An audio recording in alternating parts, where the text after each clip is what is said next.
There is an animal living in your garden right now that produces more usable protein per square foot than your neighbor's entire chicken flock. It requires no feed bill, no veterinary visits, no slaughterhouse, no refrigerated shipping truck. It reproduces by the hundreds. It eats your kitchen scraps and your garden waste, and every single morning you pick it up and throw it over the fence. The global industrial protein complex generates over $200 billion annually selling you chicken, beef, and pork, animals that require enormous land, water, grain, and infrastructure just to reach your plate. Meanwhile, this animal has been feeding civilizations for 10,000 years on nothing but patience and a patch of ground. By the end of this video, you will know how to build a self-sustaining protein farm in your backyard for under $50, one that feeds itself, reproduces itself, and requires nothing from any supply chain on Earth. Welcome back to Seniors Gardening. Hit subscribe if you are new. Let us begin. Walk into any traditional French village market on a Saturday morning. Pass the bread, pass the cheese. Look for the vendor with small ceramic dishes arranged in neat rows. Each dish holds a shell, packed with herbed butter smelling of garlic and parsley. Locals line up. They do not think of this as exotic food, they think of it as lunch. Now travel 4,000 miles south. In Nigeria, Ghana, and Cameroon, the giant African land snail is not a delicacy, it is a staple. Protein for families who cannot afford beef. Protein that walks to you, that requires no cold chain, no electricity, no processing facility. Women harvest them from garden plots behind their homes. Children collect them after rain. The knowledge of how to raise them passes from grandmother to grandchild without ever being written down. Go back further. Roman legions carried live snails in clay pots on military campaigns. Soldiers could march for weeks without resupply as long as the snail pots stayed full. Roman agricultural writers documented snail farming methods in detail: enclosures, feeding regimens, water systems, selective breeding for size. The Romans were running optimized heliculture operations 2,000 years ago.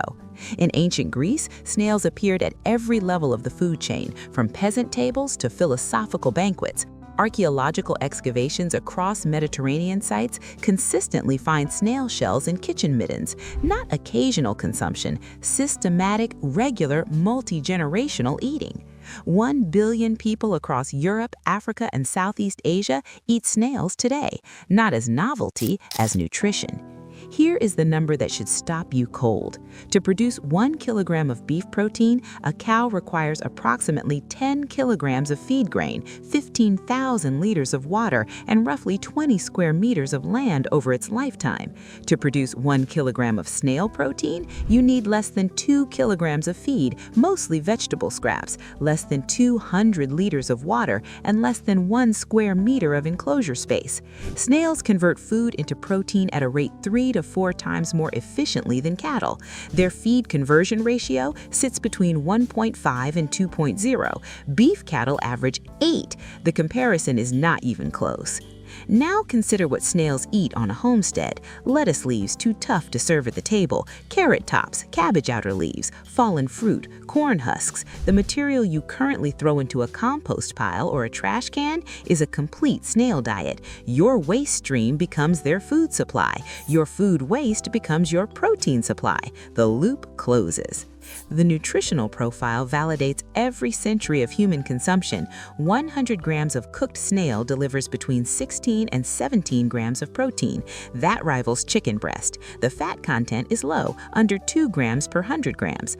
Iron content reaches 12 milligrams, making snails one of the richest non-meat sources of iron available. Magnesium, zinc, selenium, phosphorus, vitamin B12, omega-3 fatty acids.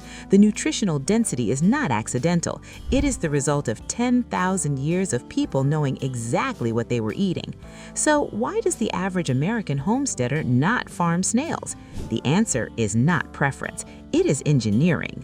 After World War II, the United States rebuilt its food system around industrial scale. Feedlots replaced pastures, processing plants replaced local butchers, refrigerated trucks replaced regional food networks.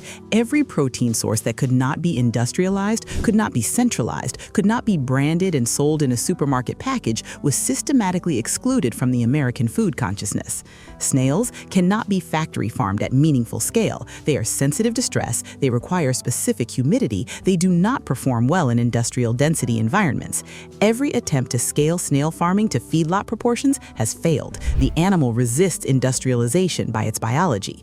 What cannot be industrialized cannot be sold at supermarket scale. What cannot be sold at supermarket scale receives no agricultural research funding. What receives no research funding disappears from the American food conversation entirely, not through conspiracy, through the quiet economics of what gets attention and what gets ignored. Meanwhile, in France, the escargot industry generates over 300 million euros annually, almost entirely through small and medium-scale farms. In Italy, Heliciculture is a documented, subsidized, growing agricultural sector. The European Union funds snail farming research. Universities offer Heliciculture coursework. The knowledge base is deep, documented, and publicly available. Almost none of it reaches American homesteaders. Here is what the research actually shows. Helix aspers, the common garden snail, the one sitting in your vegetable bed right now, reaches harvest weight in 6 to 8 months under basic farming conditions. A single mature female lays between 80 and 120 eggs per clutch, up to 6 times per year.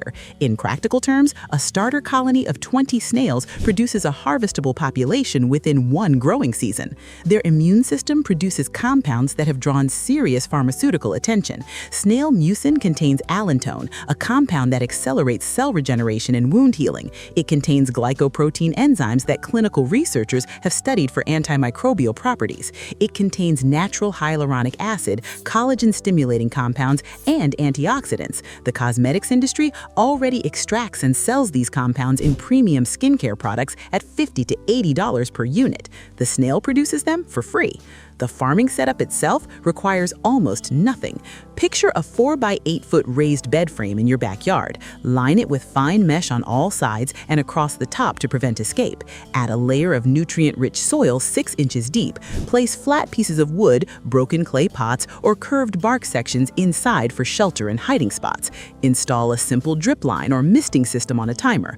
Total material cost under $50. Source your starter colony from your own garden. Walk your vegetable beds after a rain. Collect 20 to 30 healthy adult snails. Place them in the enclosure. Begin feeding daily with vegetable scraps, leafy greens, and crushed eggshells for calcium. The calcium is critical. Snails build their shells from it, and without adequate supply, growth slows. Maintain humidity above 70%. Snails slow down and seal their shells in dry conditions. A basic hygrometer costs $4. A timer-controlled misting system costs $15. These 2 tools are the entire management system. Within 3 weeks, you will observe egg clusters in the soil. Within 6 weeks, juvenile snails emerge. Within 6 months, your original colony of 30 has become a colony of several hundred. At that point, the farm is self-sustaining. You harvest regularly, the population replenishes itself, and the only ongoing input is kitchen scraps you are already discarding. Consider what this means in real terms for a family homestead. A well-managed 4 by 8 pen produces approximately 2 kilograms of harvestable snail meat per month at steady state. That is 2 kilograms of high-protein, low-fat animal food from a structure smaller than a coffee table, running on food waste, requiring 20 minutes of attention per week. No feed bills, no predator management, no seasonal slaughter. Continuous, quiet, reliable production. Scale it. 2 pens produce 4 kilograms monthly, 3 pens 6 kilograms. The biology multiplies as fast as you build space for it. Several homesteaders across Europe and West Africa report supplying local restaurants within their first 2 years, creating a secondary income stream from what began as a backyard experiment. The preparation is simpler than most people expect.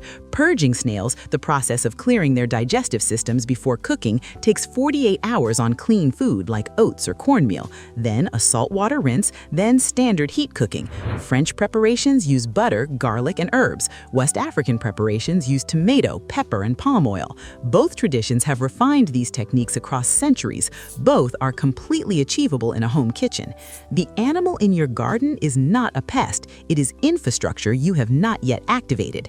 Every spring, snails return to your garden beds without invitation. They have been returning before you planted anything. They will return after you're gone. That persistence is not a problem to solve. It is a resource to redirect. One enclosure built this weekend becomes a permanent protein system. The snails you collect from your garden this afternoon become a self-replenishing colony. The kitchen scraps you generate every day become feed for a harvest that requires no store, no truck, no factory, and no subscription. 10,000 years of human knowledge already solved this problem. The only thing standing between you and that knowledge was a food system that needed you to keep buying from it.